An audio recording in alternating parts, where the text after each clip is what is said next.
Right now, somewhere in the vast darkness between stars, a signal may be traveling toward Earth. Not light, not sound, something else entirely. A pulse of radio energy, brief and precise, carrying the compressed power of millions of suns within a single millisecond. Astronomers have been listening to the universe for nearly a century. They have detected things no one predicted. Some of those things have never been explained. And tonight, by the time this journey ends, you will understand exactly what scientists believe those signals are, and why at least one of them, detected on a single summer night in 1977, has never been heard from again. Hello there, and welcome to Sleepy Science Guide. I'm so glad you found your way here tonight. Wherever you are right now, lying in the quiet of a late evening, the world softening around you, I want you to take a slow breath in. Let your shoulders fall. Let the weight of the day dissolve gently, like mist at morning. There is nothing pressing here, nothing you need to solve or remember. The only thing asked of you tonight is to listen, softly, curiously, as the universe tells the story of its own strange voice. Before we begin, if these slow and thoughtful journeys through science help you find rest at the end of your day, please consider leaving a like and subscribing to Sleepy Science Guide. It helps other curious minds find their way here too. And we would love to know where in the world you are listening from tonight. Drop your country in the comments. Every single one brightens our evening. Now, let us begin. To understand the strange signals that astronomers have been collecting for nearly a century, we first have to understand what it means to listen to the universe. And to understand that, we have to travel back to a moment when humanity did not yet know the sky made any sound at all. For most of human history, the night sky was something you looked at. You counted its stars. You named its patterns. You used it to navigate oceans, to mark the seasons, to tell stories about gods and heroes, and the slow turning of the world. The sky was a visual thing, a display of light arranged across darkness, beautiful and silent. Then, in the early years of the 20th century, something changed. Scientists began to realize that light is just one small piece of the electromagnetic spectrum, one narrow band of wavelengths that human eyes happen to be sensitive to. But the universe radiates energy across an enormous range of wavelengths far beyond what we can see. Radio waves, microwaves, infrared, ultraviolet, X-rays, gamma rays, all of them traveling through space. All of them carrying information about the objects that produced them. The visible universe, as it turns out, is a thin sliver of a much richer cosmos. The question that would eventually launch a new field of science was deceptively simple. If we built instruments sensitive to other wavelengths, what might we hear? The man who first answered that question did not set out to discover a new branch of astronomy. He was a young radio engineer at Bell Telephone Laboratories in New Jersey, and his name was Karl Jansky. Born in 1905 in Oklahoma Territory, Jansky was the son of an electrical engineer with a deep love of physics, a trait passed down with quiet deliberateness through their household. He was thoughtful, meticulous, and possessed of an unusual ability to work patiently with data until patterns revealed themselves. In 1928, Jansky joined Bell Labs.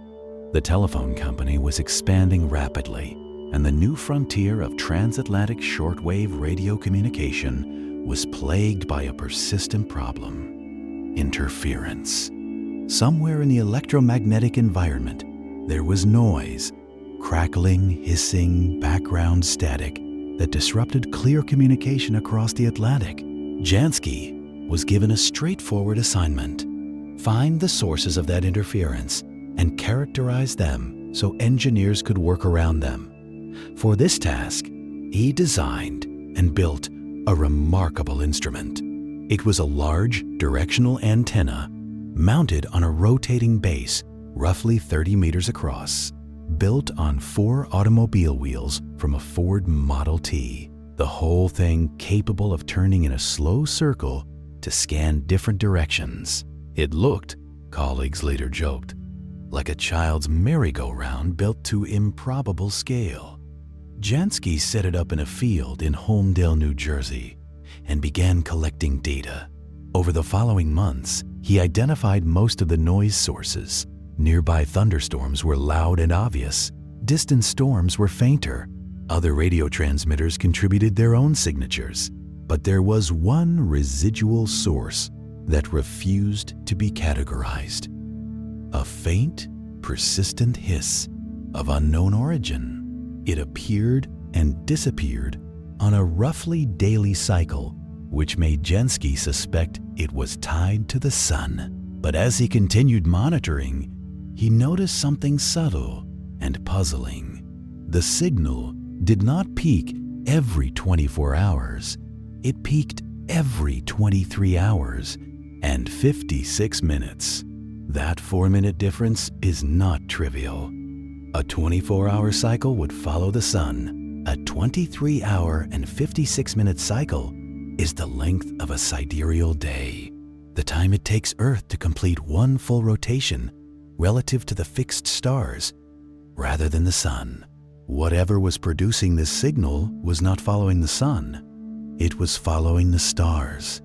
Jansky began tracking the direction of the signal with more precision. By February of 1933, he wrote to his father with a characteristic restraint that barely concealed his astonishment. The evidence was conclusive, he said, and he thought it was very startling. The hissing static was coming from a fixed direction in space, and when he pinpointed that direction, it pointed toward the constellation Sagittarius, toward the very center of the Milky Way galaxy. He announced his discovery at a small meeting in Washington in April of 1933 in a 12-minute presentation with the deliberately unassuming title, A Note on Hiss-Type Atmospheric Noise. His supervisor had urged him not to make any extraordinary claims. A few days later, the New York Times ran a headline, "Radio Waves from the Center of the Galaxy." A national radio broadcast actually aired a few seconds of the signal, a soft, celestial hiss streaming live into American living rooms. People pressed their ears toward speakers across the country, listening to the sound of the galaxy. The scientific community, however, was largely unmoved. Astronomers were not radio engineers and did not know what to make of it. Radio engineers were not astronomers and had no framework for thinking about it. Jansky's discovery had fallen precisely between two disciplines, belonging fully to neither. Bell Labs, satisfied that the star noise posed no significant threat to their communication systems, closed the project and reassigned Jansky to other work. He never returned to the sky. He died in 1950 at the age of 44, having opened a door that the scientific world had not yet decided to walk through. In 1973, the International Astronomical Union honored his memory by naming the standard unit of radio flux density the Jansky, a quiet tribute to a man who discovered the universe's voice and was never fully heard himself. For a while, the door Jansky opened remained nearly shut.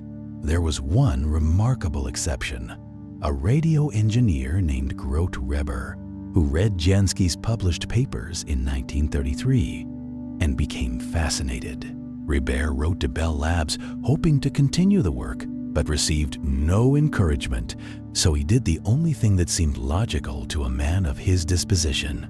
He built a radio telescope in his backyard in Wheaton, Illinois, a parabolic dish 9 meters in diameter, constructed in 1937 largely on his own time and with his own money.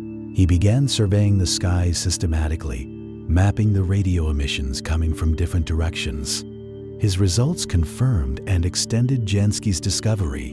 The galaxy was not just whispering from its center, it was glowing in radio wavelengths all along its spiral arms. Reber published his maps in the early 1940s, and this time, the astronomical community took notice. By the end of the Second World War, the new science of radio astronomy had begun to take root, accelerated by radar technology developed during the conflict and now available to civilian researchers. Observatories were established across Britain, Australia, and the United States, at Jodrell Bank, at Parkes in New South Wales, at Green Bank in West Virginia. Arecibo in Puerto Rico, completed in 1965, placed a reflector 305 meters across inside a natural depression in the Karst Hills, the largest single-dish telescope ever built at that point, so sensitive that aircraft were barred from flying over it to protect its receivers. Reber himself, like Jansky before him, never received the professional recognition his work deserved while the field was still forming. Both men had done foundational science. Jansky discovering that the Milky Way emitted radio waves, Reber being the first to map those emissions systematically, and both had been largely bypassed by institutions that did not yet know what to do with what they had found. The field of radio astronomy that grew from their work became one of the most productive disciplines in the history of astrophysics, generating Nobel Prizes and transforming our picture of the cosmos. The two men who started it had built their instruments by hand with their own resources, working outside the formal structures of science. There is something in that worth noticing. The way the most consequential discoveries often begin at the margin, made by people who had no particular reason to expect success and pursued the question anyway. These instruments found things that visible light astronomy had never suspected. Radio galaxies, distant galactic nuclei powered by supermassive black holes, turned up as sources of extraordinary brightness. Pulsars, the cosmic microwave background, the hydrogen signature of spiral arms winding through the Milky Way. And as the catalog of strange signals grew, a question began to form at the edges of the science. One that the field had initially been reluctant to ask out loud, but that the evidence kept pressing forward. Were any of these signals artificial? Not in the sense of an instrument error, not in the sense of terrestrial interference, but in the deeper sense, could any of the precise, structured, unexplained signals arriving from space be the product of another intelligence, something that had evolved somewhere else, built something, and decided to transmit? This was not, by the 1960s, a fringe question. It had been formalized by serious scientists, encoded into mathematical frameworks, and pointed toward the sky with real telescopes. The logic behind asking it was straightforward. The universe is approximately 13.8 billion years old. Earth is about 4.5 billion years old. The first simple life on Earth appeared about 4 billion years ago. Intelligent life arrived, in geological terms, yesterday.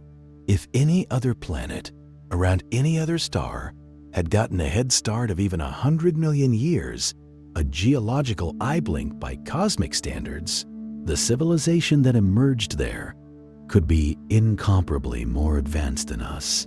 And if it had developed radio technology at any point in that interval, some trace of it might still be traveling through space. The physicist Philip Morrison and the astronomer Giuseppe Cocconi made exactly this argument in a landmark 1959 paper, proposing that radio waves near the hydrogen line frequency of 1420 megahertz would be the natural choice for any technologically capable civilization wishing to signal others, because any civilization capable of radio astronomy would already be monitoring that frequency. And because it was a naturally universal landmark recognized by any intelligent species that understood atomic physics. In 1960, the astronomer Frank Drake conducted the first modern search for such signals using the Green Bank telescope to listen to two nearby sun-like stars. He called it Project Ozma. He found nothing, but the field had formally begun, and within that field, the question had crystallized into something urgent and specific. If a signal arrived that was narrowband, concentrated in a tight frequency range that no natural process was known to produce, coherent in structure, and not matched to any known astrophysical source, what would that mean? What would the protocol be? Who would be told first? These were not hypothetical questions asked in the abstract. They were questions being asked by people with their hands on real telescopes, pointing real dishes at real patches of sky, waiting for something they hoped was there and could not be certain of at all. Before long, the sky would answer in a way that no one had prepared for. Let that question rest in you for a moment as we step forward in time, because the first signal that genuinely forced the question was not detected by a government program or a large professional team. It was detected by a graduate student in a muddy Cambridge field, reading paper charts by hand in the autumn of 1967. Radio astronomy transformed our picture of the cosmos. Before Jansky, our knowledge of the universe was essentially confined to what could be gathered from visible light. After radio astronomy, an entirely new layer of reality opened. Structures and objects and phenomena that had been invisible to every telescope ever built suddenly became accessible, described in the language of wavelengths our bodies cannot feel. And it was within this new language that some of the strangest stories in the history of science would begin to unfold. The first of them began on an otherwise unremarkable evening in the autumn of 1967. In a muddy field outside Cambridge, England, the radio telescope at the Mullard Radio Astronomy Observatory was not an impressive-looking structure. It was a sprawling, inelegant network of wires and poles strung across roughly 4 acres of farmland, roughly the size of 57 tennis courts, looking more like a framework for climbing plants than any instrument of science. Its total cost had been modest. It had no dome, no gleaming dish, no obvious sign of the sophisticated machinery that its builders intended it to operate as. What it had was a graduate student named Jocelyn Bell. Bell, who would later, after her marriage, be known as Jocelyn Bell Burnell, had grown up in Northern Ireland, the daughter of an architect with a rich home library that she had worked her way through in childhood, one book at a time. It was a volume of Fred Hoyle's Astronomy that had first pulled her toward the sky. By the time she arrived at Cambridge in 1965, she had already demonstrated the focused, methodical mind of a scientist, comfortable with patient, solitary work. Her supervisor, Anthony Hewish, had designed the telescope and needed someone willing to spend 2 years helping build it. Bell threw herself into the work, hammering posts, stretching cables, running wire through mud and cold through the English autumn.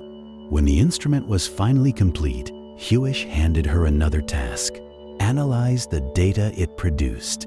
The telescope was designed to detect quasars, the extraordinarily bright distant cores of galaxies powered by supermassive black holes. It did this by tracking fluctuations in radio signals caused by the interplanetary medium, the thin, charged gas that fills the solar system. Quasars, being small and distant, scintillated rapidly and distinctively as their signals passed through this medium. The telescope generated approximately 96 feet of paper charts every 4 days. Bell was expected to read all of it. For several months, she did, sitting at a desk running her eyes along an unbroken stream of data, learning to recognize the telltale signatures of quasars and to dismiss interference.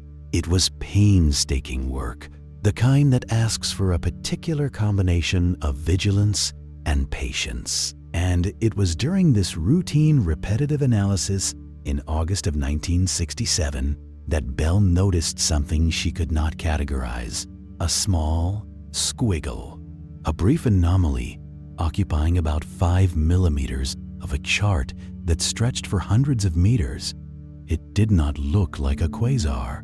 It did not look like interference. It looked like nothing she had been trained to expect. She marked it, set the chart aside, and kept working. But her brain, as she later described it, kept returning to that squiggle. She had a feeling she had seen something like it before. When she went back through earlier charts, she found it again and again.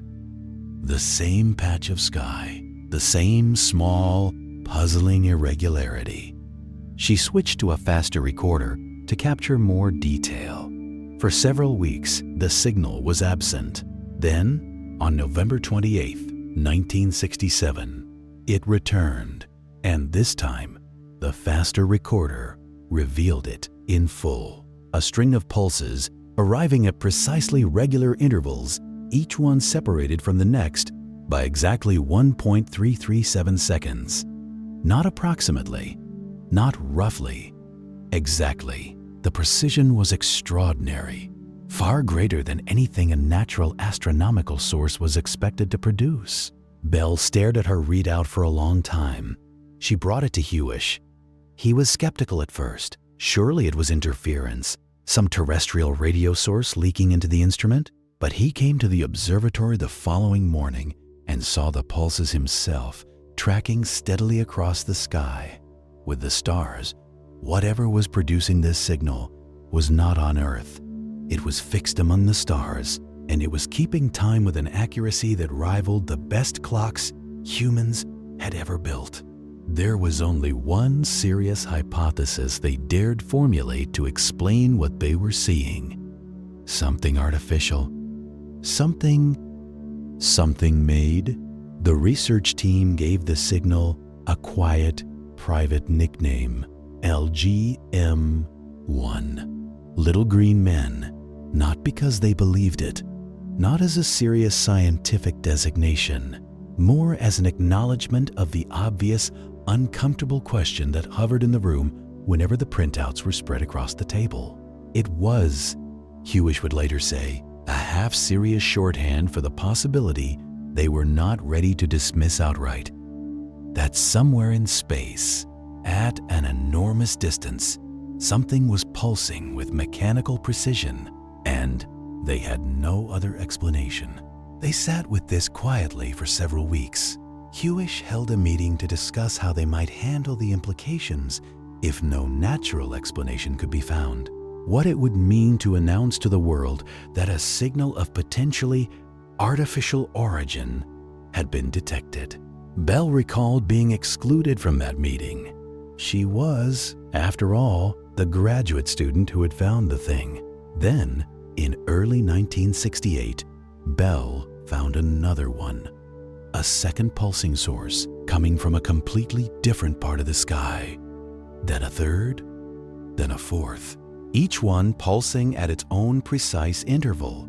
Each one tracking across the sky with a fixed motion of a star. By the time there were 4 of them, the extraterrestrial intelligence hypothesis had quietly dissolved on its own. It was, as Bell herself later put it, with characteristic dryness, highly unlikely that there were 2 separate civilizations on opposite sides of the universe, both deciding to signal a rather inconspicuous planet, using the same technique at the same frequency at the same time. What they had found was not a message.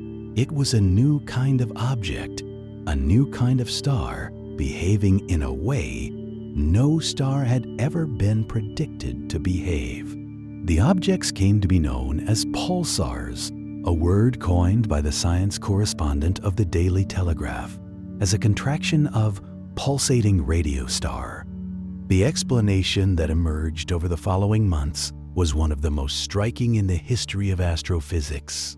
Pulsars are the rapidly rotating remnants of massive stars that have died in supernova explosions. When such a star collapses, the core is compressed to extraordinary density, a sphere perhaps 20 kilometers across containing more mass than the Sun, and it spins fast. Some pulsars complete a full rotation more than 700 times per second, and as they spin, they sweep twin beams of radio waves through space like cosmic lighthouses, producing a pulse each time the beam sweeps past Earth. The discovery was one of the most important in 20th century astronomy. It earned the 1974 Nobel Prize in Physics. The prize went to Hewish and to the radio astronomer, Martin Ryle. Jocelyn Bell, who had found the first pulsar and who had spent 2 years building the instrument that detected it, was not included among the recipients. She received the news with a philosophical equanimity that many of her colleagues found more admirable than they could say. She later donated her $3 million breakthrough prize, awarded in 2018, for her role in the discovery, entirely to a scholarship fund for underrepresented students in physics. Pulsars remain among the most valuable instruments in modern astrophysics. Their extraordinary precision makes them natural clocks for testing theories of gravity. The patterns in pulsar timing have been used to detect gravitational waves passing through the galaxy. Some rotate so predictably that they serve as timing references for spacecraft navigation. The signal that first appeared as a strange squiggle on a chart in a muddy Cambridge field has become one of the cornerstones of contemporary science. But the story of strange signals from space does not end there, not by a very long way. Allow your body to settle a little more into the warmth around you. The world is quiet at this hour. There is more to tell, and it only grows stranger. By the mid-1970s, radio astronomy had matured considerably. Dozens of pulsars had been cataloged. The large-scale radio structure of the galaxy was being mapped, and in Ohio, a telescope named Big Ear, a structure roughly the size of 3 football fields, designed by radio astronomer John Krause and built on an 8-hectare plot in Delaware, Ohio, had completed its mission of creating the most accurate radio map of the sky ever assembled, and had been given a new purpose. Beginning in 1973, Big Ear became part of the Ohio State University SETI program, the search for extraterrestrial intelligence, the first dedicated continuous effort in history to scan the skies for signals of artificial, non-terrestrial origin. The idea behind SETI was straightforward in principle, even if formidable in practice. If any civilization in the galaxy were transmitting radio signals, either deliberately to reach other civilizations or simply as a byproduct of its own technology, those signals might be detectable with sensitive enough instruments. The universe was known to be old enough and large enough to have hosted many civilizations before us. If even one of them had survived to technological maturity and thought to announce itself, the sky might contain its message, waiting for someone to tune in at the right frequency. The frequency most SETI researchers considered most promising was the hydrogen line at 1420 megahertz, the frequency at which neutral hydrogen atoms naturally radiate. It was, in the language of some researchers, the cosmic water hole, a frequency where the background noise from the galaxy is at its quietest, and where any technologically capable civilization would logically think to broadcast, knowing that any other civilization capable of radio astronomy would be listening there.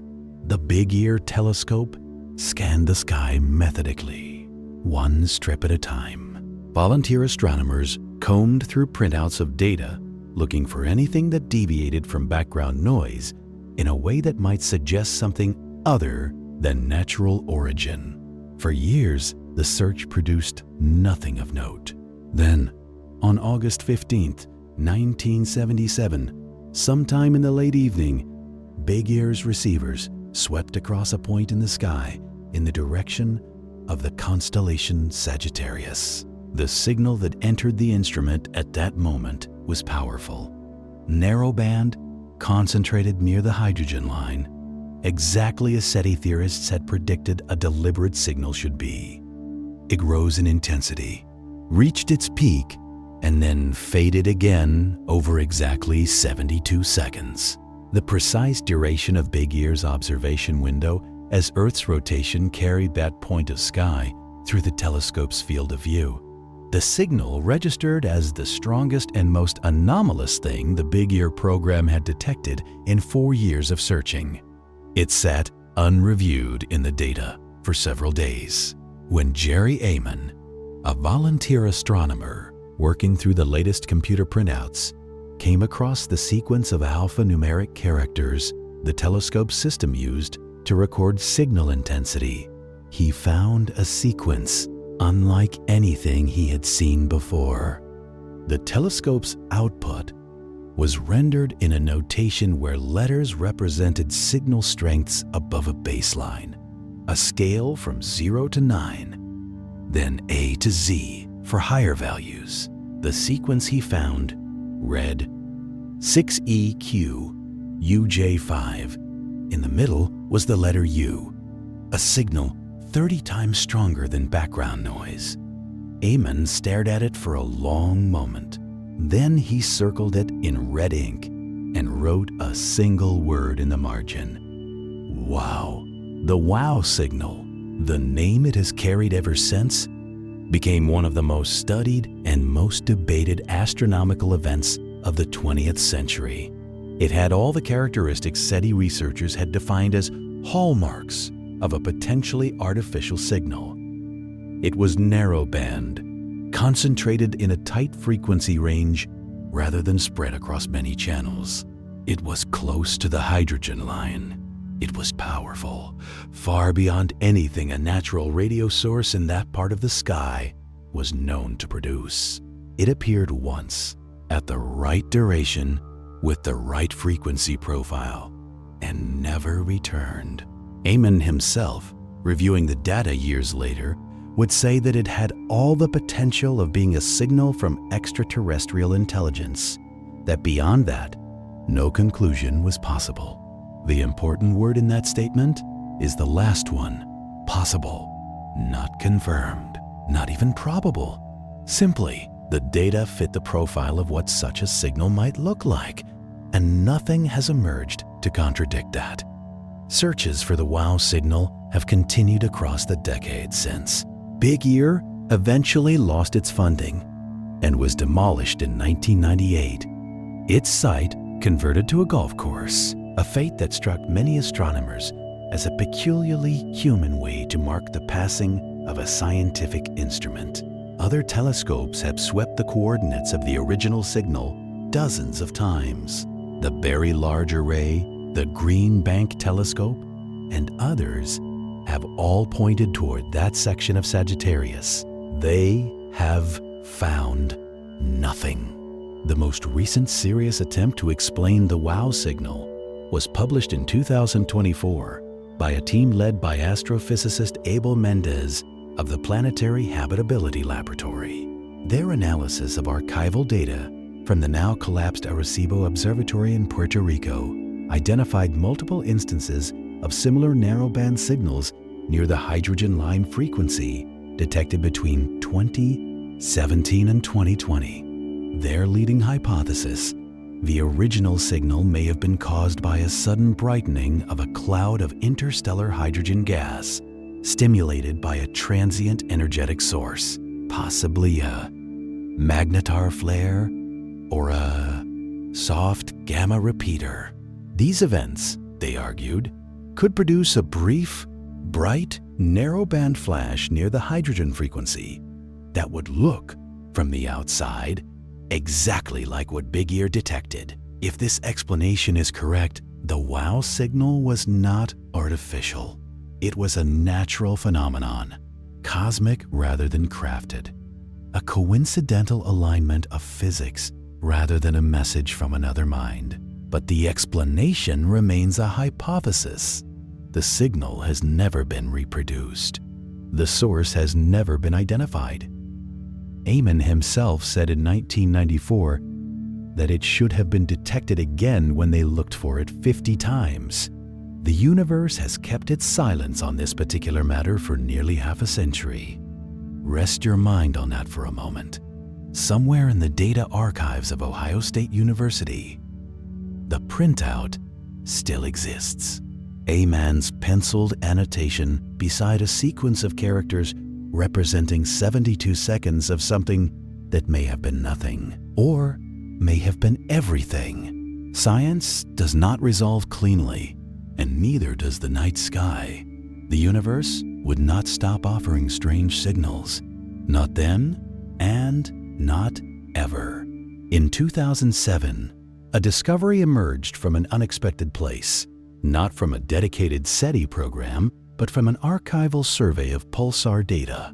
That would open an entirely new chapter in the catalog of strange things the cosmos broadcasts. Duncan Lorimer was an astrophysicist at West Virginia University with a long professional history in pulsar research. He and his student David Narkovich were sifting through archived data from the Parkes Radio Telescope in Australia, a 64-meter dish in the rolling grasslands of New South Wales. The data had been collected in 2001 during a pulsar survey. Neither Lorimer nor Narkovich had any reason to expect anything unusual. What they found was a pulse. It had lasted only a few milliseconds, a fraction of a blink. But in that tiny interval, it had released more energy than the sun produces in 3 days. It had originated far outside the Milky Way, at a distance billions of light years from Earth. Its radio energy had traversed intergalactic space for longer than the Earth has existed, passing through the thin plasma of the void between galaxies, and arrived at the Parkes dish in the New South Wales countryside as a brief, intense flash of radio waves that no one was watching for and no one had predicted. This was the Lorimer burst, the first fast radio burst ever identified, now cataloged as FRB 010724. The discovery was published in Science magazine in 2007, and it raised more questions than it answered. What kind of object could produce that much energy in that little time? What could release, in a single millisecond, more radio power than any other known cosmic source, and then fall silent? And could anything produce such a burst just once, without any warning or repetition, from across billions of light years of space? The Lorimer burst appeared to be a one-time event. For years afterward, no other fast radio bursts were confirmed. Researchers who tried to reproduce the detection found only silence. Some in the field wondered whether the Lorimer burst might be an artifact, an error in the data, a glitch in the instrument, a false positive from terrestrial interference. The observation had been made by a single telescope. There was nothing to verify it against. Then, in 2013, a team of astronomers published 4 more fast radio bursts, all found in archival Parkes data from different years and different regions of the sky. The Lorimer burst was not a fluke. It was a category. A new class of cosmic phenomenon was real and apparently abundant. The universe was producing these brief, powerful radio flashes, somewhere, somehow, and the scale of their energy was almost incomprehensible. By the time the Canadian Hydrogen Intensity Mapping Experiment, CHIME, came online in British Columbia in 2018, the field of FRB research was poised to transform. CHIME was designed partly for cosmology, but was extraordinarily well suited to catching fast radio bursts. A cylinder-shaped radio telescope covering the entire northern sky continuously with no moving parts, gathering data at massive rates every hour of every day.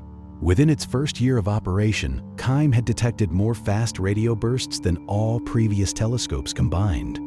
Thousands of individual bursts have since been cataloged. The current estimate is that several thousand FRBs are potentially detectable from Earth every single day, arriving from sources scattered across billions of light years of the observable universe. They are everywhere. They are constant. And the universe had been sending them for the entire time humanity existed without anyone knowing. The question of what produces a fast radio burst has consumed an enormous amount of scientific energy over the past 2 decades. The leading explanation, supported by substantial evidence, involves a particular type of neutron star called a magnetar. A magnetar is among the most extreme objects in the known universe. It is a stellar corpse, a neutron star formed when a massive star collapses, with a magnetic field billions of times stronger than anything achievable in a laboratory. These fields are not stable. They shift and fracture, releasing enormous bursts of energy in sudden, violent events called flares. On April 28, 22, the KIME telescope detected a bright, millisecond duration radio burst from a magnetar in our own galaxy, designated SGR 1935 plus 2154, located about 30,000 light-years away in the constellation Vulpecula. The burst matched the properties of extragalactic fast radio bursts.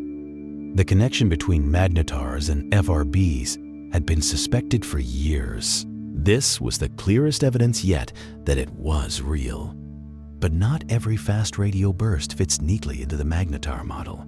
Some appear to come from places where young magnetars should not exist. From the old, quiet stellar populations of elliptical galaxies and ancient globular clusters where the stars are billions of years old and star formation ceased long ago. Whatever is producing those bursts, it is something different, or something forming through a different path. The universe is rarely tidy enough to offer a single explanation for all of its strangeness. What fast radio bursts have done, regardless of their origin, is give astronomers an entirely new tool for studying the intergalactic medium, the thin, cold, invisible plasma that fills the vast spaces between galaxies. As a radio burst travels through this plasma, its different frequencies arrive at slightly different times. Higher frequencies arrive first, lower frequencies arrive later. The amount of this delay, called dispersion, is directly proportional to the total number of electrons the burst has passed through. By measuring the dispersion of a fast radio burst and combining it with a measurement of the burst's distance, obtained when the host galaxy is identified, astronomers can calculate how much ordinary matter exists in the space between galaxies. This is a measurement that had been extraordinarily difficult to make by other means. Fast radio bursts may ultimately allow us to track down the so-called missing baryons. The ordinary matter that cosmological models predict must exist in the intergalactic medium, but that had been nearly impossible to directly observe. The universe, in other words, is not simply broadcasting strangeness. It is also offering to those patient enough to listen a way to count what it contains. Let that thought drift with you as your breathing slows. Each fast radio burst that arrives at our telescopes is a message of sorts, not necessarily an intentional one, but a message nonetheless.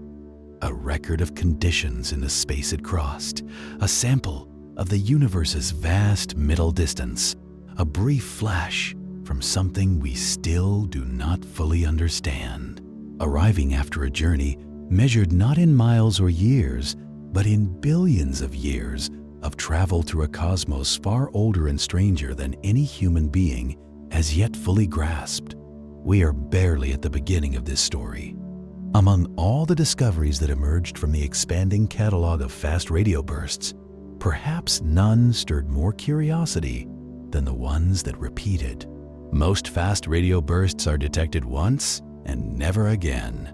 They appear, they vanish, and all subsequent searches of the same coordinates return nothing. This behavior is consistent with cataclysmic origins, events that destroy or permanently alter the object producing the burst. A collision of neutron stars, for instance, or the catastrophic final discharge of an extremely magnetized object reaching the end of some physical limit. Once the event happens, it is over. But some fast radio bursts come back. The first confirmed repeating fast radio burst was detected by the Arecibo Observatory in Puerto Rico in 2012 and cataloged as FRB 121-102. It had initially appeared to be a single event, like the others. Then, in 2015, Arecibo observations detected additional bursts from the same coordinates, not just 2 or 3, but many, over months of monitoring. FRB 121-102 was actively repeating, sending out irregular bursts of radio energy at unpredictable intervals. By 2017, it had been localized with enough precision to identify its host galaxy, a small dwarf galaxy at a distance of about 3 billion light-years, embedded in an environment of dense, strongly magnetized plasma that influenced the radio bursts in distinctive ways. This was extraordinary. Here was an object producing dozens, then hundreds of fast radio bursts, originating from a single source, surrounded by extreme magnetic fields in a galaxy billions of light-years from Earth. The repeating behavior ruled out catastrophic one-time events as the cause. Whatever was producing FRB 121-102 was still there, still active, still sending. Other repeating sources have since been discovered. By the early 2020s, researchers had cataloged dozens of confirmed repeaters out of thousands of known FRB sources, with more being identified regularly. And in 2020, an announcement from the KIME collaboration drew particular attention, not just for the discovery of a new repeating FRB, but for what that repeater was doing. The source, designated FRB 18916 and located about 500 million light-years away, in the outskirts of a spiral galaxy, the closest known fast radio burst to Earth, was not simply repeating at random intervals. It was repeating on a cycle, a regular metronomic rhythm that repeated with remarkable consistency, tracked across 409 consecutive days of observation. Every 16.35 days, the source would come alive. For approximately 4 days, it would emit bursts, sometimes 1 or 2 per hour, concentrated in windows roughly 14 hours long, and then go silent for about 12 days before the cycle began again. Burst after burst, cycle after cycle, with a precision that no random astrophysical process could easily explain. Astronomers examining the data were, in the words of Duncan Lorimer, struck by how very significant this was. The existence of a regular period implied something was controlling the bursts. Some physical mechanism operating on a timescale of 16 days that modulated when the source could be seen and when it could not. One leading explanation is an orbital one. The FRB source may exist in a binary system, orbiting a companion object, perhaps a massive star with a dense stellar wind. As the FRB-producing object moves through its orbit, the companion's wind could periodically block or enhance the bursts, producing the observed cycle. Another possibility involves the precession of the FRB source itself, a slow wobble in its rotation axis, similar to the wobble of a spinning top, that periodically sweeps its radio beam past Earth on the same cycle. Both explanations point toward a system with internal structure and orbital mechanics, not a simple isolated object exploding randomly in the dark. A second repeating FRB, designated FRB 121102, was found to have its own longer periodicity of roughly 157 days, 10 times longer than the 16-day cycle of FRB 180916, and likely arising from a different mechanism. The universe appears to have more than one way to produce a rhythmic cosmic broadcaster. These periodic repeaters are, in their way, among the most unsettling discoveries in modern astrophysics, not because they suggest anything artificial, but because they demonstrate that the cosmos contains objects capable of broadcasting radio energy in regular cycles from distances of hundreds of millions to billions of light years, without any human observer having suspected their existence until very recently. They were there all along, ticking away their 16-day or 157-day heartbeats, and we simply did not have ears sensitive enough to hear them. Something worth sitting quietly with as the night deepens. The story of strange cosmic signals is not confined to radio wavelengths. The universe offers anomalies across the entire electromagnetic spectrum, puzzles written in light that astronomers have worked for decades to interpret, some with success, some with enduring mystery. Among the most striking examples concerns not a pulsar or a fast radio burst, but an ordinary seeming star approximately 1,470 light-years from Earth in the constellation Cygnus, called KIC 846-2852. You may have encountered it under a more memorable name. In the popular press, it became known as Tabby's star, after the astronomer Tabitha Boyajian, who led the investigation into its behavior. Among astronomers, it acquired an unofficial shorthand, WTF star. The initials stood, diplomatically, for "Where's the flux?" The reason for the name emerged from data collected by NASA's Kepler Space Telescope, which had been designed to detect exoplanets by measuring the tiny regular dips in a star's brightness that occur when a planet passes across its face. Planets produce predictable shallow dips, typically blocking less than 1% of a star's light, symmetric in profile, repeating on the stable schedule of their orbits. KIC 846-2852 was doing something completely different. It dimmed erratically at irregular intervals with no predictable schedule. It dimmed by large amounts, sometimes by as much as 22% of its total brightness, 20 times deeper than a transiting planet would produce. And it dimmed asymmetrically, with the drop in brightness unfolding differently on its descending and ascending edges, suggesting that whatever was blocking the light was not a citizen scientists working through the Kepler data as part of a volunteer analysis project were the first to flag the anomaly. Boyajian's team published the discovery in 2015. The list of proposed explanations was long. A swarm of comets, a belt of dusty debris, material scattered by the tidal disruption of an orbiting body, intrinsic stellar variability. And then, in a paper circulated the same year by Jason Wright of Pennsylvania State University, one more possibility, offered cautiously, explicitly labeled as an extreme hypothesis, but nonetheless placed on the table by a credentialed astrophysicist in a peer-reviewed context. What if the dimming was caused by artificial structures? A Dyson swarm, a collection of large space-based constructions built by an advanced civilization to harvest energy from the star. The media response was immediate and overwhelming. The alien megastructure hypothesis saturated science journalism for months. SETI researchers pointed the Allen telescope array at Tabby's star and searched for radio or optical signals.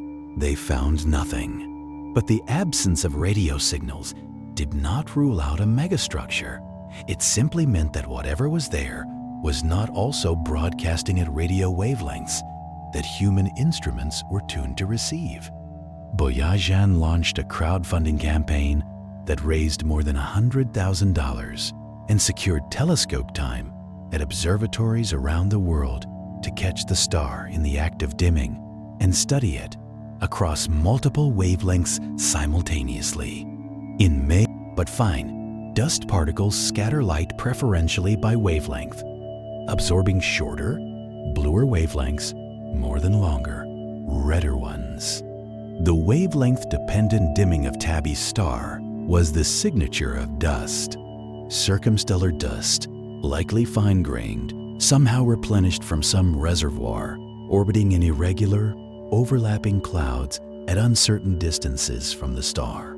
By 2018, a team of more than 200 researchers working with Boyajian published the spectroscopic confirmation. Dust was the culprit. The alien megastructure was not there. What was there remained less certain. The source of the dust, whatever process was grinding up or evaporating material and feeding it into the clouds, had not been definitively identified. Historical photographic plates from the late 19th and early 20th centuries, analyzed carefully, suggested the star had been dimming gradually for over a century, pointing toward some ongoing process rather than a single catastrophic event. Some researchers proposed the disruption of a moon or a swarm of comets.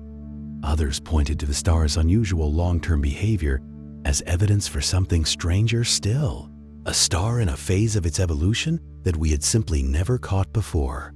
Tabby's star continues to be monitored. It continues to dim unpredictably. The question of what is happening around it has not been fully resolved, only redirected. From the dramatic to the merely unusual, from artificial to natural, from a civilization's engineering project to a star's slow, strange, private business that we have been privileged to observe. This is often how science works. The most exotic explanation falls first, leaving behind a mystery that is less thrilling in headline form, but considerably more interesting to understand. The universe does not limit its strangeness to radio wavelengths. Some of the most dramatic signals from space arrive not as radio waves, but as high-energy light, X-rays and gamma rays produced by objects operating at the extreme limits of physical possibility. Among the earliest and most persistent mysteries of the radio sky were objects called quasars. When the first large-scale radio surveys were completed in the 1950s and 1960s, certain positions in the sky registered as extraordinarily bright radio sources, far brighter than any galaxy or star had a right to be, and yet confined to points so small they appeared indistinguishable from stars when photographed with optical telescopes. The first ones to be studied carefully seemed to have spectra, the characteristic fingerprints of the light they emitted that matched no known element or chemical transition. They were, for years, genuinely inexplicable. The breakthrough came in 1963 when the astronomer Martin Schmidt was studying the spectrum of one of these radio stars, cataloged as 3C273, and recognized that its spectrum was familiar after all. The emission lines were hydrogen and magnesium, but redshifted enormously, shifted toward longer wavelengths by an amount that indicated the object was receding from Earth at a significant fraction of the speed of light. The redshift corresponded to a distance of roughly 2.5 billion light-years. To be visible at that distance with the brightness that 3C273 exhibited, it had to be producing more light than hundreds of ordinary galaxies combined from a region smaller than our solar system. Nothing that anyone had imagined could do this. A star was too small. A galaxy, while large, distributed its light across a region of space that would have made its fluctuations slow. Whatever 3C273 was, it was producing the light of 1 trillion suns in a space no wider than the distance from the Sun to Pluto, and it was doing so variably, its brightness changing on timescales of weeks or months, which set an upper limit on how large it could be. The explanation that eventually emerged was that quasars are the brilliantly active nuclei of distant galaxies, powered by supermassive black holes in the process of consuming enormous quantities of infalling gas. As material spirals into the black hole through an accretion disk, it is heated to temperatures of millions of degrees and radiates across the entire electromagnetic spectrum: optical light, ultraviolet, X-rays, and radio waves from the jets of relativistic particles that blast outward from the poles of the accretion disk. The energy output can exceed that of 1 trillion suns, sustained for millions of years, driven by nothing more exotic than gravity and magnetism, acting on gas, falling toward a singularity. The most extreme quasars are visible from distances of nearly 14 billion light-years, objects that were already blazing with colossal luminosity when the universe was less than 1 billion years old. Before most of the galaxies we see today had finished forming, their light has been traveling toward us for the entire age of the observable universe, and when it arrives, it still carries enough energy to be detected by our telescopes. They are the loudest things the universe contains. Closer to home, though still at distances of millions of light years, galaxies with less dramatic but still remarkable central activity are scattered throughout the observable universe. Their central black holes flare intermittently as gas falls in, producing bursts of X-ray and radio emission that can outshine the rest of the galaxy for brief periods. These events, called tidal disruption events, when a star wanders too close to the black hole and is torn apart by tidal forces, produce characteristic signals that have been detected dozens of times by X-ray space telescopes. A sudden brightening that rises over days, then fades over months, as the disrupted stellar material spirals in and radiates its death. Each one is the end of a star that had been minding its own business for billions of years, undone in a few days by proximity to the wrong neighborhood. Beyond the anomalies of individual objects, pulsars, fast radio bursts, enigmatic stars, lies a deeper layer that fills the universe in every direction and makes the search for any specific signal an exercise in extraordinary patience.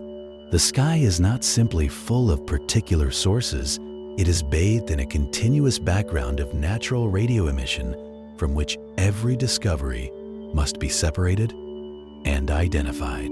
The loudest component of this background, in terms of historical significance, was discovered at Bell Labs in Holmdel, New Jersey, the same site where Jansky had first heard the Milky Way. In 1964, two physicists named Arno Penzias and Robert Wilson were using a large horn-shaped antenna, originally designed for satellite communications, to study radio sources in the galaxy. They kept detecting a faint, uniform microwave hiss coming equally from all directions in the sky, regardless of where they pointed the antenna. It was not associated with any particular object. It was not stronger toward the galactic center or any other radio source. It was simply there, everywhere, always, the same. They initially suspected the antenna itself. They found that pigeons had been roosting in the horn and had left, as Penzias described it, a white dielectric material on the surfaces. They cleaned the horn. The hiss remained. They moved to Holmdel from the original site. The hiss was unchanged. After months of meticulous checking, they arrived at the conclusion that the signal was real, uniform across the sky, and coming from outside the galaxy. When they contacted the physicist Robert Dicke, who was at Princeton at that time, preparing to search for exactly this kind of signal, Dicke understood at once what they had found. The faint microwave hiss was the cosmic microwave background radiation, the afterglow of the Big Bang itself. 13.8 billion years ago, the universe was a hot, dense plasma.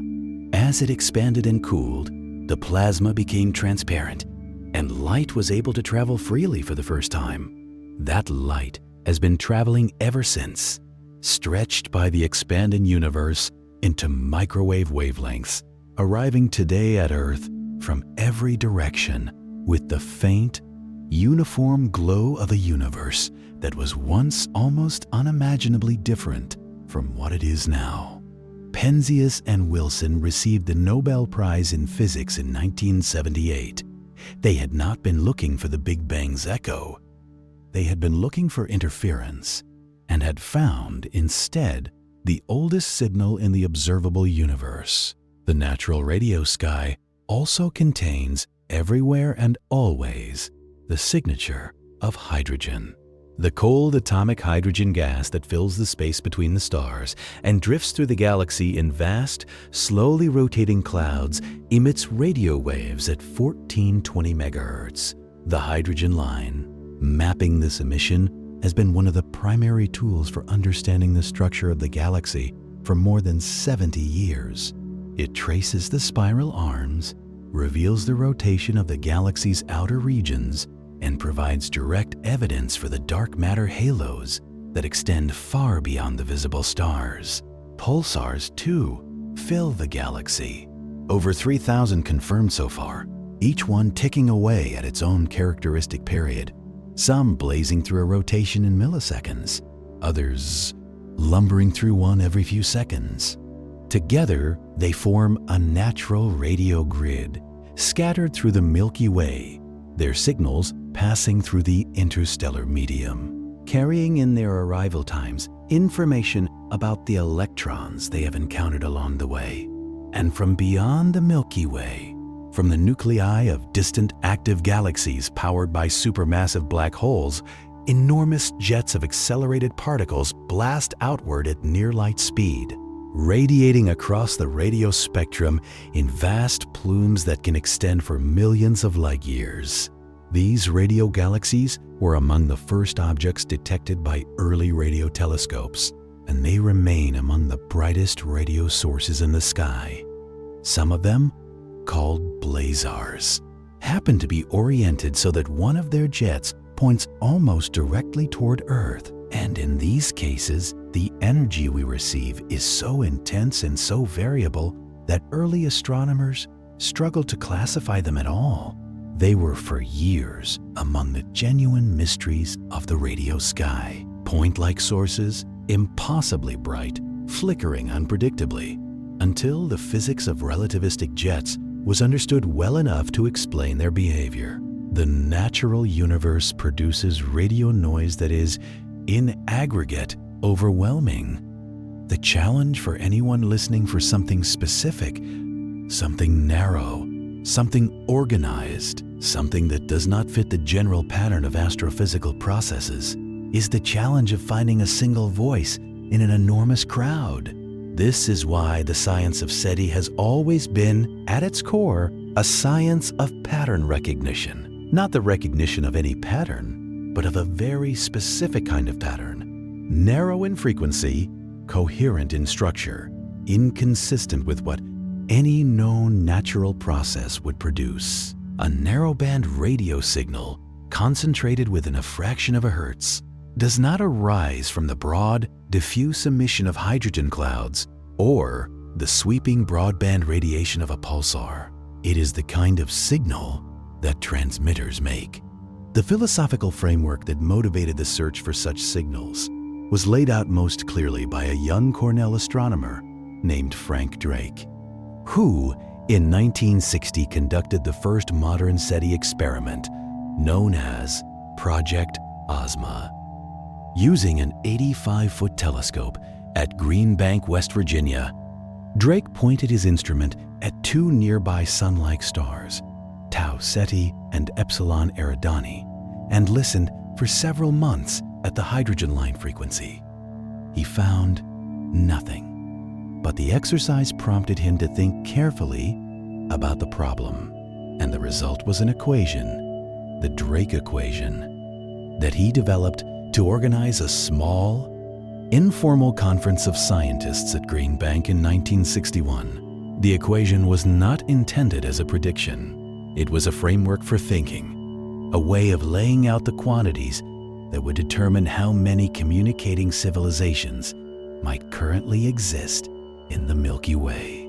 It multiplied together terms like the rate of star formation, the fraction of stars with planets, the fraction of those planets capable of supporting life, the fraction on which life actually arises, the fraction on which intelligence emerges, and the fraction that develop radio technology, ending with a final term, L, which represented the average length of time such a civilization continues to broadcast. Many of these terms were entirely unknown in 1961 and remain uncertain today. But the Drake equation did something important. It showed that the detection of extraterrestrial signals was a scientific question that could, in principle, be addressed empirically, that it depended on measurable quantities, that it was not simply speculation, and that with the right instruments, with patience, and with enough time, an answer was within the reach of science. The scientists who gathered at Green Bank that November included a biochemist who received a call during the meeting informing him that he had just won the Nobel Prize, a young astronomer named Carl Sagan, and a physicist who had helped calculate the yield of the first atomic bomb, and who was, partly for that reason, deeply invested in the question of whether intelligent civilizations could survive long enough to be heard. Their discussions ranged across biology, physics, linguistics, and philosophy. The meeting is sometimes called the first serious scientific conference on extraterrestrial intelligence. Its spirit has animated the SETI project ever since. Let the image settle. A room full of scientists, some of the best minds of their generation, sitting around a table in the mountains of West Virginia in the autumn of 1961, trying in earnest to calculate the odds that anyone in the galaxy was listening. 65 years have passed. The instruments are unimaginably more powerful. The answer is still not known, but the listening has never stopped. From the mid-1970s onward, SETI expanded slowly and fitfully, constrained by funding and by the skepticism of a scientific establishment that regarded the search as speculative at best and faintly embarrassing at worst. The U.S. Congress defunded NASA's SETI program in 1993 after one senator described it as the kind of project that gave new meaning to the phrase, "looking for intelligent life in Washington." Private funding and academic support kept smaller programs alive. The Ohio State program, which had produced the WOW signal, continued with volunteer labor until it too eventually lost its funding and closed. Then, in 2015, something changed. A Russian-Israeli technology investor named Yuri Milner announced the creation of Breakthrough Listen, a 10-year, $100 million initiative to conduct the most comprehensive radio and optical search for extraterrestrial intelligence ever undertaken. Breakthrough Listen contracted for thousands of hours of observing time on two of the world's premier radio telescopes, the 100-meter Green Bank telescope in West Virginia and the 64-meter Parkes telescope in Australia. It added the Mir-KAT array in South Africa. It recruited scientists from the Berkeley SETI Research Center at the University of California. It built dedicated data processing hardware capable of analyzing 24 gigabytes of data per second from Green Bank alone. The project's scale represented a transformation in the field. Where previous SETI programs had gotten 20 to 36 hours of telescope time per year, Breakthrough Listen was getting thousands. Where earlier programs had examined a few hundred stars in detail, this one targeted 1 million nearby stars and the centers of 100 galaxies. Among its instruments was the 500-meter aperture spherical telescope in Guizhou Province, China. FAST, the largest single-dish radio telescope ever constructed. A dish half a kilometer across, set inside a natural depression in the karst hills of southern China, sensitive to radio signals from distances and at flux levels no previous telescope could reach. FAST began operations in 2016 and has since become one of the primary instruments for both radio astronomy and SETI research. With these instruments came something else: machine learning. The volume of data generated by modern radio telescope surveys is so large that human analysts can no longer process it at the required rate. Algorithms trained on known radio sources and known radio interference patterns have been deployed to scan the data automatically, flagging anomalies for human review. This has dramatically increased both the speed and the sensitivity of the search. In 2002, a machine learning system applied to archival FAST data detected 72 previously unnoticed fast radio bursts from a single known repeating source in a matter of hours. Bursts that had been present in the data but invisible to human analysis. The same approach is being applied to the search for narrowband signals. Algorithms can now scan billions of channels simultaneously, looking for the specific statistical signatures of non-natural emission. If the WOW signal were to occur today, instruments like KIME or the Allen Telescope Array would detect it in real time, not days later on a printout. Multiple telescopes could be alerted instantly, swiveling toward the source while it was still active. This is, in the assessment of scientists inside the field, something like a golden age for SETI. Not because anything has been found. Nothing has been found. No confirmed signal of non-natural, non-terrestrial origin has been detected in 65 years of searching. But the space of possible signals that has been ruled out is now vastly larger than it was even a decade ago. The null result is not a failure. It is a narrowing, a tightening of the constraints on what might be out there, a slow and methodical process of elimination that proceeds one observation at a time. The universe is very large. The search is very young, and the instruments are only now becoming powerful enough to make a serious attempt. Let your breath slow a little more. The night is deep now, and there is something quietly beautiful about this.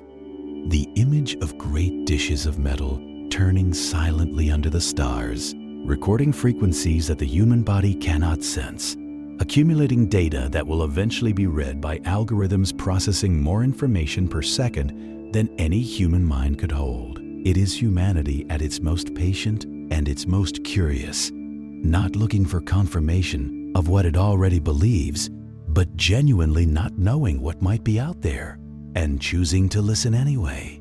But there are moments in this story, and we are moving toward one of them, where the noise falls away and something stranger and quieter comes to the surface.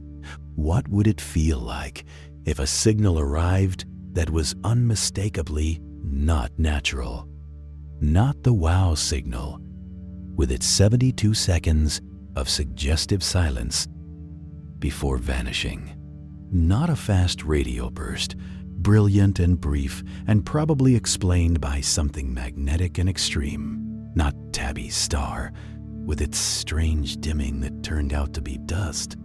Something narrowband repeating, drifting in frequency at exactly the rate expected from a transmitter on a planet orbiting another star. carrying a pattern in its structure that no known astrophysical process could produce? We have not received such a signal. The field is clear. 65 years of listening, with instruments of increasing sensitivity and no confirmed detection. But the scientists who do this work have thought carefully about what such a moment would look like, what the protocol would be, how the news would move. The detection, in whatever form it came, would almost certainly not announce itself dramatically. More likely, it would appear as an anomaly in a data set, a cluster of channels in a spectrum analyzer, showing elevated power at a frequency that had no natural business being elevated. An algorithm would flag it. A human would review it. The signal would need to be verified at a second telescope, independently, to rule out local interference. Then, a third.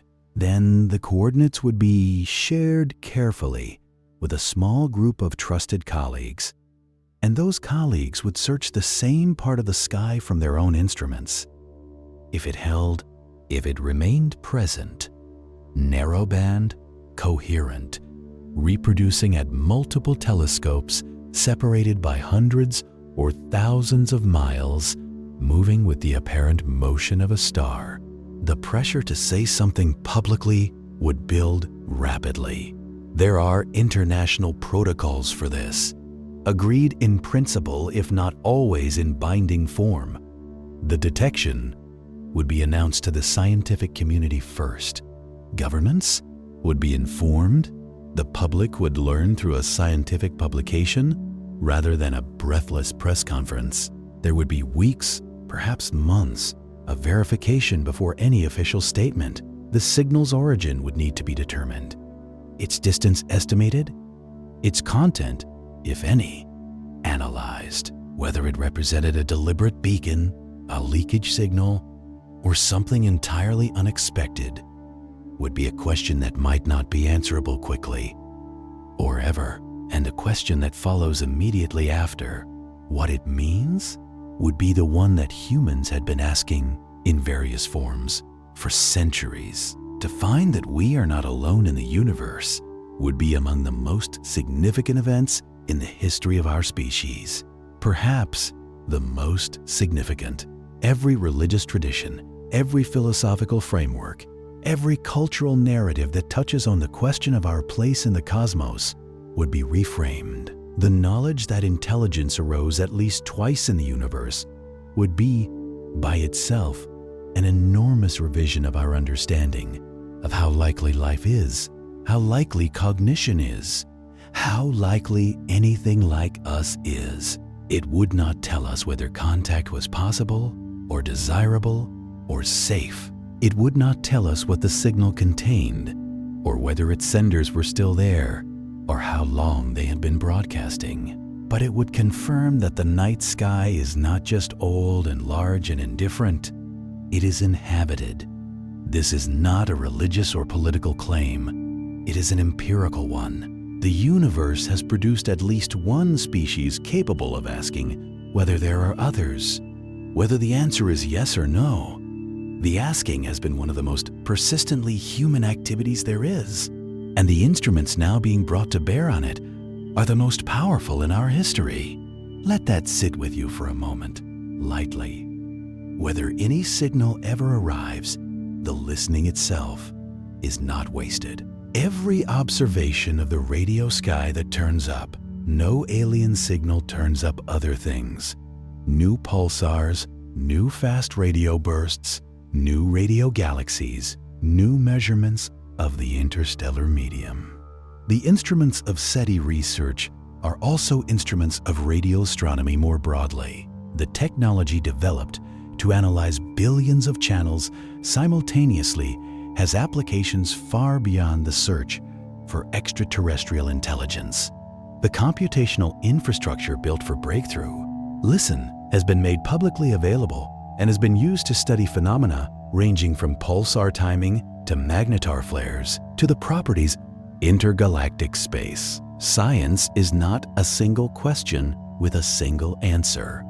It is a disposition, a commitment to looking carefully, to recording honestly, to revising when the evidence requires it, and to continuing even when the evidence is sparse.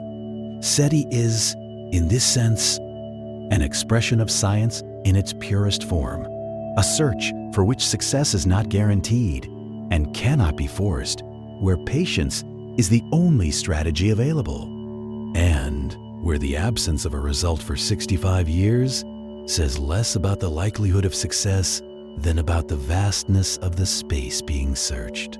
There is another dimension to the signal story that has been largely absent from popular discussion, but that occupies the thinking of some astronomers, and it concerns not what we are looking for, but what we might already be broadcasting. The Earth is not radio silent. Since the development of broadcasting technology in the early 20th century, our planet has been emitting electromagnetic radiation into space. Television signals, radio broadcasts, military radar, satellite communications, all of it leaking outward at the speed of light in an expanding sphere around the solar system. By now, the leading edge of that sphere has reached stars within roughly 100 light-years of Earth. The first broadcast transmissions, the earliest radar signals, the first television programs, all of these are presently crossing the light-years toward other stars, faint and diffuse, but potentially detectable by an instrument sensitive enough to look for them. An alien civilization with a telescope the size of a planet could, in principle, detect the electromagnetic leakage from Earth at distances of hundreds of light-years. Whether they would recognize it as the product of technology rather than some natural source is uncertain. Whether they would respond, and whether that response could reach us within any time frame a human generation might care about, is more uncertain still. The distances involved are vast. Even the nearest star, Proxima Centauri, is 4 light-years away. A signal sent in response to Earth's earliest broadcasts has only had about a century to travel. It would still be within 50 light-years of Proxima. Even if the Proxima system is inhabited and attentive, their response to what they are hearing now, the 21st century's radio noise, will not arrive here for at least 4 more years at the earliest, and that assumes they are at Proxima and responding immediately. The universe is so large that communication between civilizations, even if both exist and both are looking, would likely operate on timescales that dwarf any individual human life. A message sent and answered across even a modest 1,000 light-year distance would take 2,000 years for a single exchange. The cultures that sent and received would be, in any meaningful sense, entirely different civilizations by the time the dialogue resolved.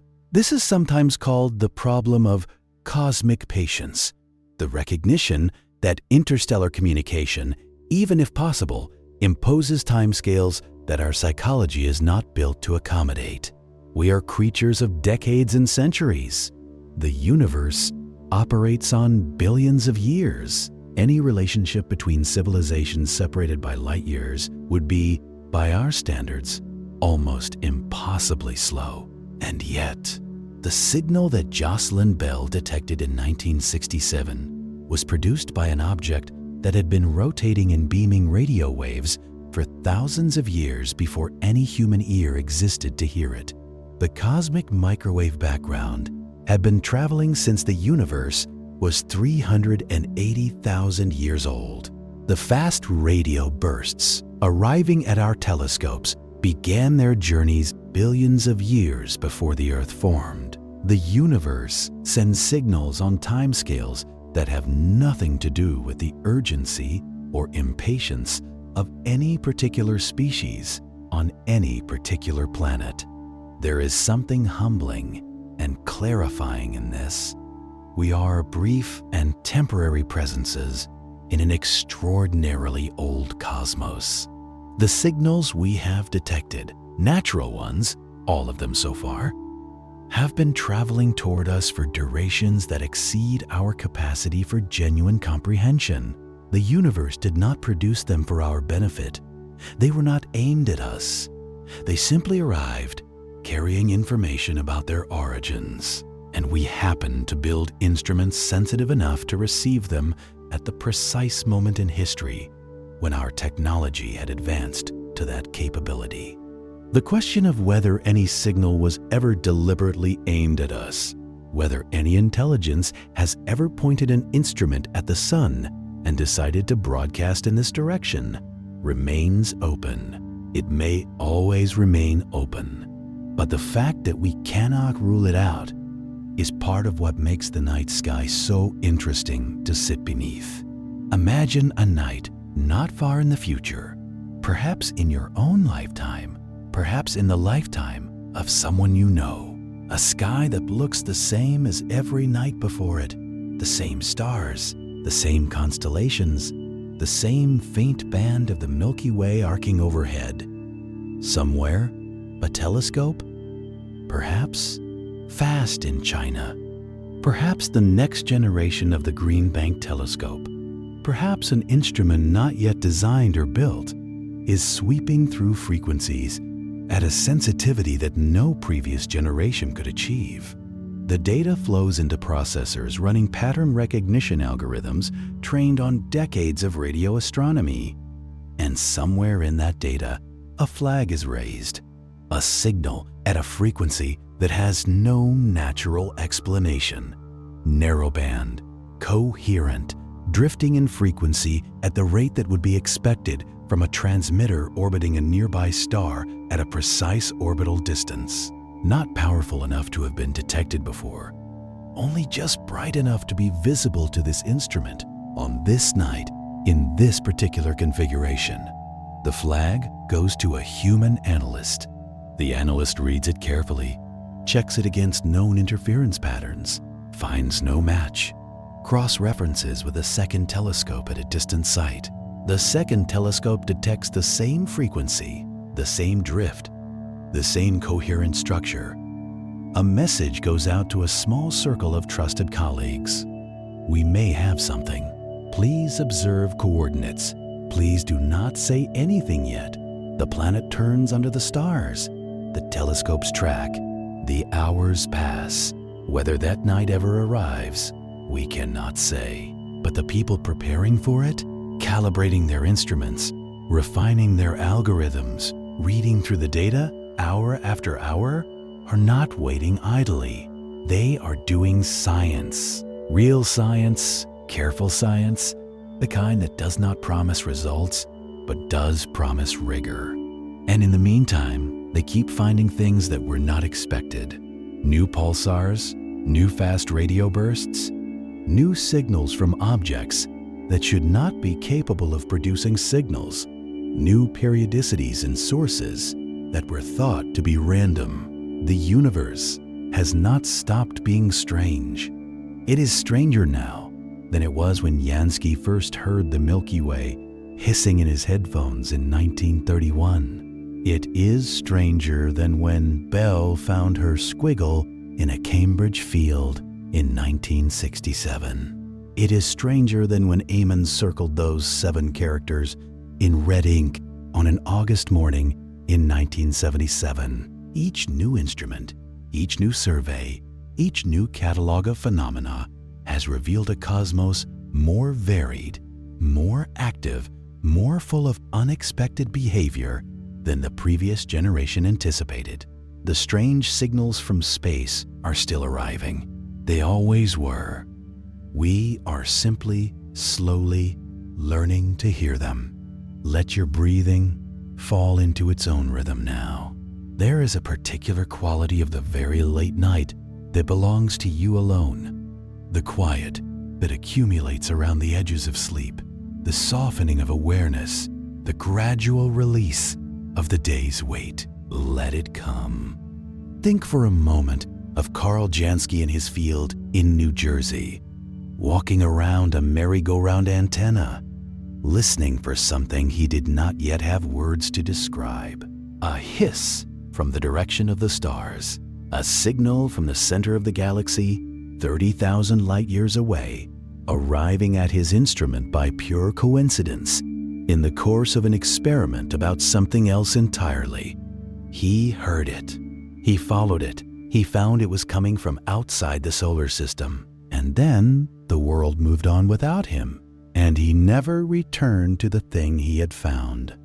And the discovery sat quietly at the edges of science for years, until others had built the instruments to appreciate it. Think of Jocelyn Bell at her desk in Cambridge, running her eyes along hundreds of feet of chart paper every week, looking for quasars, and instead finding the first pulsar, the first of a new class of object whose existence had not been predicted, whose explanation would take months to develop, whose implications would reshape astrophysics. She found it in a squiggle. She recognized it because her brain, without her conscious permission, kept whispering that she had seen something like it before. She was 24 years old. Think of Jerry Amon at his kitchen table, or wherever he sat when he worked through those printouts. The way the data must have looked at first. Columns of characters. The routine output of a months-long program that had produced nothing notable. And then, the sequence that was not routine. A signal strong enough that the telescope's alphanumeric encoding had climbed all the way up the scale, past 9, through the letters, to U, 30 times the background. Something had been there. Something narrowband and powerful and brief. And then it was gone, and it has never been back. And the telescope that found it no longer exists. These are not stories of triumph or failure.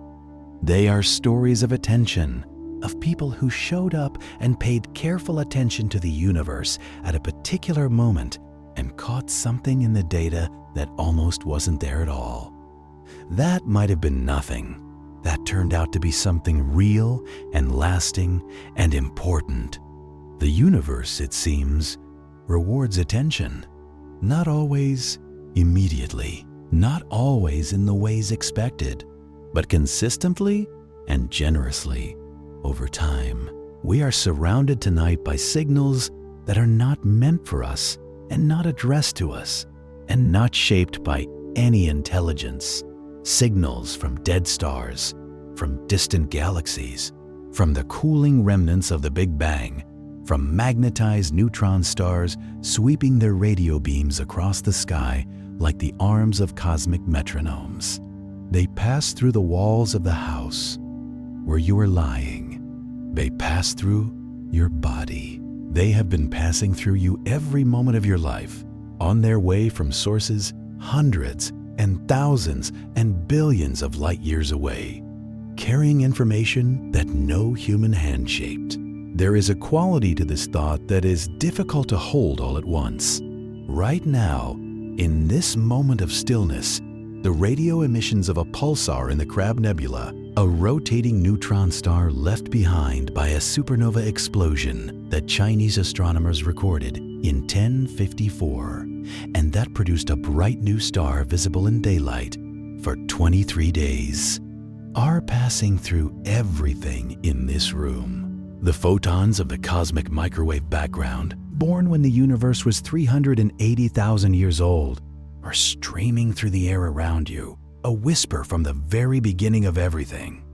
The magnetic fields of the Milky Way are threading through your body, running along lines that connect star-forming regions and supernova remnants across 100,000 light years of the galaxy's disk. None of this is metaphor.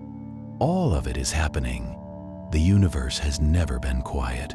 We simply spent most of our history as a species without instruments sensitive enough to know this. The silence we experienced before radio astronomy was not cosmic silence. It was our own limitation, the narrow bandwidth of the senses evolution gave us, tuned to the frequencies relevant to life on the surface of a planet, deaf to the extraordinary electromagnetic richness of the cosmos beyond. This thought has a particular resonance when you lie quietly in the dark. Everything that has ever happened in the universe has sent information outward in all directions at the speed of light. Somewhere in the space around Earth right now is the light emitted by events that occurred billions of years ago in galaxies we have not yet cataloged. Somewhere, very faint, very far, is the light that left the surface of the first star ever to ignite, perhaps 300 million years after the Big Bang, in a universe that was then dark and silent and full of primordial gas slowly collapsing under gravity. That light has been traveling for nearly 14 billion years. It will never stop. It will continue outward, past every galaxy, past the current edge of the observable universe, into a space that may extend forever. Every signal, ever broadcast, every radio wave, every flash of light, every gamma ray burst, every gravitational ripple from every colliding pair of black holes is still out there, spreading through the cosmos, carrying its information forward through time. Nothing is ever truly lost. It simply disperses, growing fainter until it falls below any threshold we could ever measure. But it continues. The same is true in principle of our own transmissions. The first radio broadcasts from Earth are now a sphere of electromagnetic radiation, roughly 100 light years in radius, centered on the sun, expanding outward at the speed of light. Inside that sphere are the signals of the early 20th century, the first commercial broadcasts, the first television signals. If there is an intelligence within 100 light years of Earth, and if they have instruments sensitive enough, and if they happen to be looking in our direction at the right moment, they may already have detected us. The news, from their perspective, would be no more than a century old. This is one of the stranger inversions of perspective that the signals story offers. We think of ourselves as the searchers, the listeners, the ones waiting to hear something from out there. But from the perspective of anyone within 100 light years, we are already out there. We have already announced ourselves. The announcement is already in transit. Whether anyone is listening is the open question, the same question from the other side. And somewhere in that ocean of natural signal, somewhere in the frequencies that radio telescopes are scanning right now with their cool mechanical patience, there may be something else, something organized, something that fits the profile of a transmitter rather than a star, something that has been waiting, perhaps for a very long time, for someone to build the right instrument and point it at the right part of the sky. We do not know. That not knowing is not comfortable, but it is honest, and it is science, and it is the only position that is actually defensible given what we have found and what we have not found, and how much of the sky we have not yet listened to. The field is 65 years old. The instruments are only now reaching the sensitivity that the question requires. On the scale of the cosmos, the search has barely begun.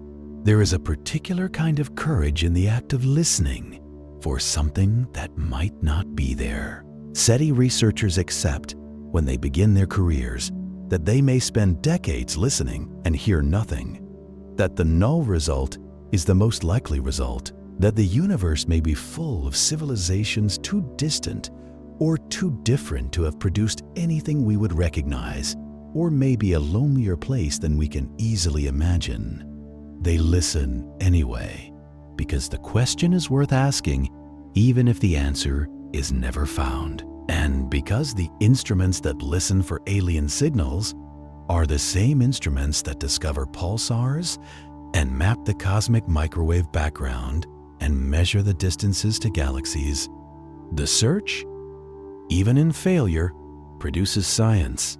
This is a disposition that extends beyond astronomy.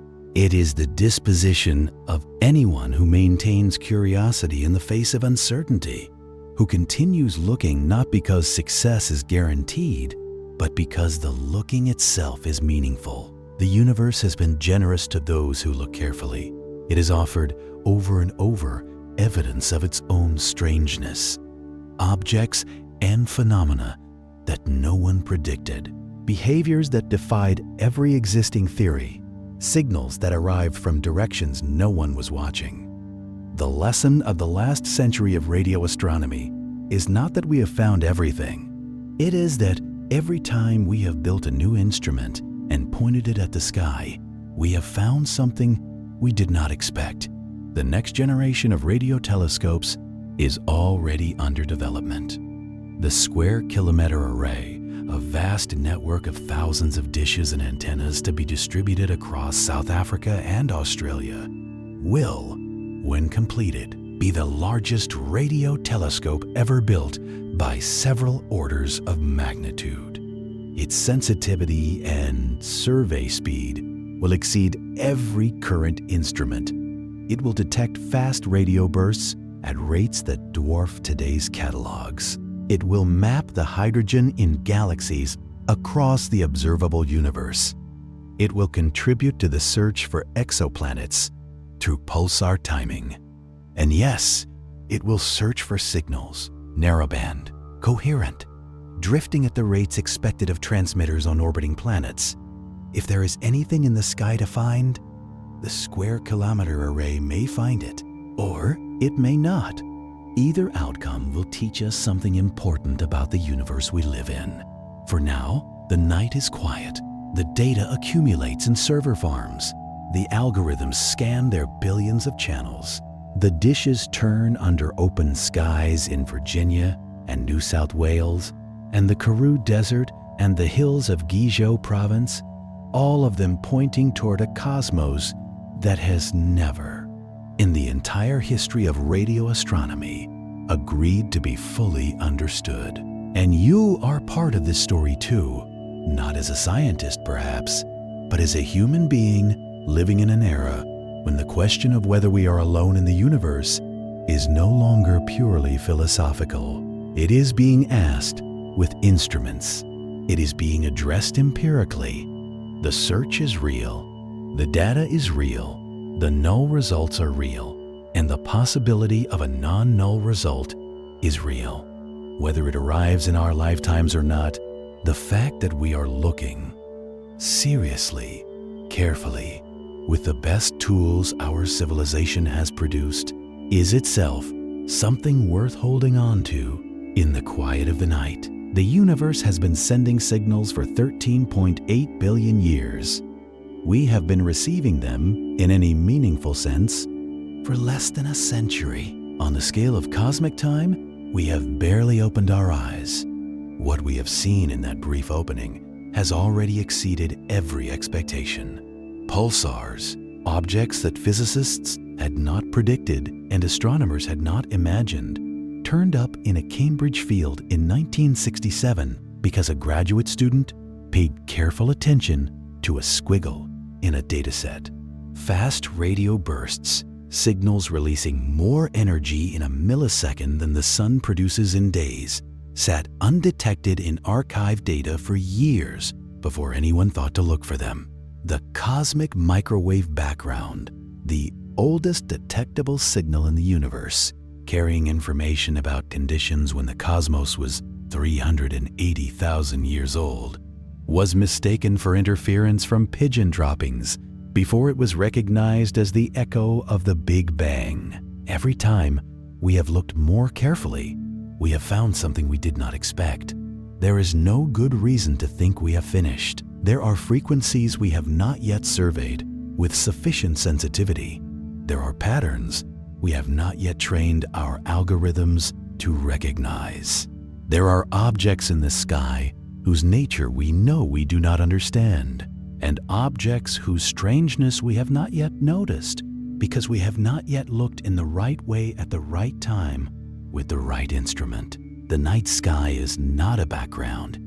It is an active medium, full of information, humming at frequencies our bodies cannot sense, crossed by signals that have been traveling since before the Earth existed. We are small and brief and limited And we have built small and brief and limited instruments. And even so, we have caught extraordinary things. Imagine what we might catch next. Let the quiet of this hour carry you gently the rest of the way. The signals are still traveling. The dishes are still turning. And somewhere out there, in the dark between the stars, the universe is still deciding what it wants to say. And now, the answer that was promised at the beginning of this journey. The question was this: what are the strange signals that astronomers have been detecting? What is the hiss from Jansky's antenna, the squiggle in Bell's chart paper, the circled characters on Eamon's printout, the millisecond flashes arriving from billions of light years away? The answer, so far, is this: they are the voice of the natural universe speaking in frequencies our bodies cannot sense, in wavelengths that carry the history of stellar death and galactic structure and the deep time of a cosmos that was old before the Earth had finished forming. They are pulsars and magnetars and supernova remnants in the afterglow of the Big Bang. They are fast radio bursts from distances and energies that challenge explanation. Periodic repeaters ticking away their 16-day cycles from 500 million light-years away. Enigmatic stars wrapped in dust that prompted 1,000 breathless headlines about alien megastructures before the wavelength-dependent evidence settled the question quietly and without drama. They are everything we have found in nearly a century of listening, and one of them, just one, may be something else. A 72-second signal from the direction of Sagittarius, detected once in 1977 by a telescope that no longer exists, circled in red ink by a man whose handwritten exclamation became its name. A signal that has never been explained and never been repeated and never been forgotten. Whether the wow signal was natural or artificial, whether it came from a hydrogen cloud brightened by a magnetar flare, or from something we do not yet have a category for, remains genuinely unknown. It may remain unknown forever. Science does not always resolve to a clean answer, and this one has had nearly 50 years and shown no signs of resolving. What it has done is remain. It is still there in the archives, still studied, still discussed, still motivating searches. The universe sent it, or something sent it, and a person was paying attention on the right night with the right instrument, and it was caught. That, in itself, is something worth holding on to as you close your eyes. The question that was posed at the very beginning of tonight, are any of these signals artificial, has only one honest answer for now. We do not know. We have not confirmed a single signal of non-natural, non-terrestrial origin in 65 years of searching. We have also not ruled one out. The space of what has been ruled out has grown considerably. The space of what remains possible has not collapsed. That is not a failure. It is the honest position of a science still young enough to be doing its most important work. The universe is still whispering. Somewhere in the dark, signals that have been traveling for millions or billions of years are arriving at telescopes that have only existed for decades. New instruments are being built. New algorithms are being trained. New patterns are being sought in data that accumulates faster than any previous generation of astronomers could have imagined. And you, lying in the quiet of this late hour, are part of a species that decided to listen, that built the instruments, trained the minds, pointed the dishes at the sky, and sat patiently in the dark with its ears open. If this journey meant something to you tonight, a like and a subscription to Sleepy Science Guide would mean a great deal. It helps these stories find the people who need them. Let the quiet come now. Let the day dissolve completely. You are resting inside a universe that is stranger, and more full of signal than you can hear. A cosmos that has been broadcasting since long before anything alive existed to receive it, and that will continue long after the last telescope has gone dark. The signals are still traveling. Sleep well. Good night.